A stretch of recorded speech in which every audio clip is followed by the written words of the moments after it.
নমস্কার বন্ধুরা, আজকে আমি নিরামিষ পনির পাতুরি করে দেখাবো।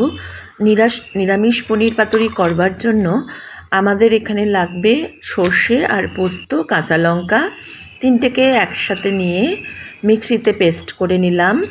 তারপরে পনিরটা চৌকো চৌকো করে উপরে কাট করলাম, আবার উল্টে দিয়ে অপর দিকেও কাট করে নিলাম।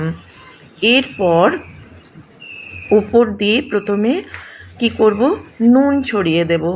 যতটা পরিমাণে নুন লাগবে ততটা আমরা নুন ছড়িয়ে দেব।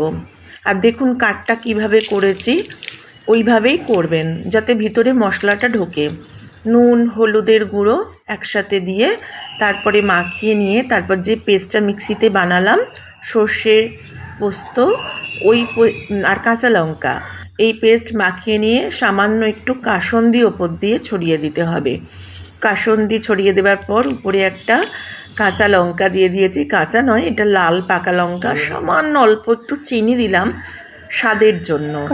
এরপর উপর থেকে একটু তেল ছড়িয়ে কলা পাতাটা যেইভাবে পাতুরি বাঁধে সেইভাবে ভালোভাবে বাঁধতে হবে, যেন না বাইরে দিয়ে বেরিয়ে যায়।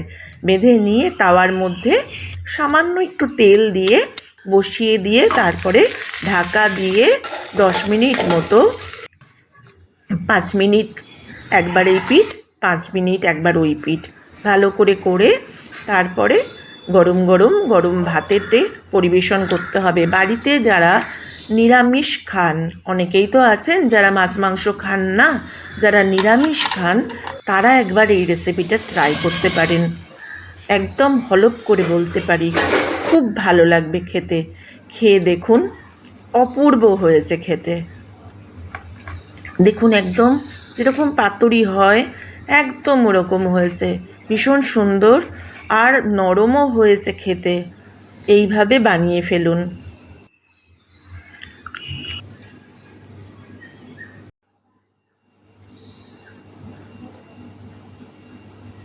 কি গো, কেমন হয়েছে খেতে? খুব ভালো হয়েছে, দারুণ হয়েছে। কি গো, কেমন লাগলো খেতে? দারুণ হয়েছে, খুব ভালো লাগছে।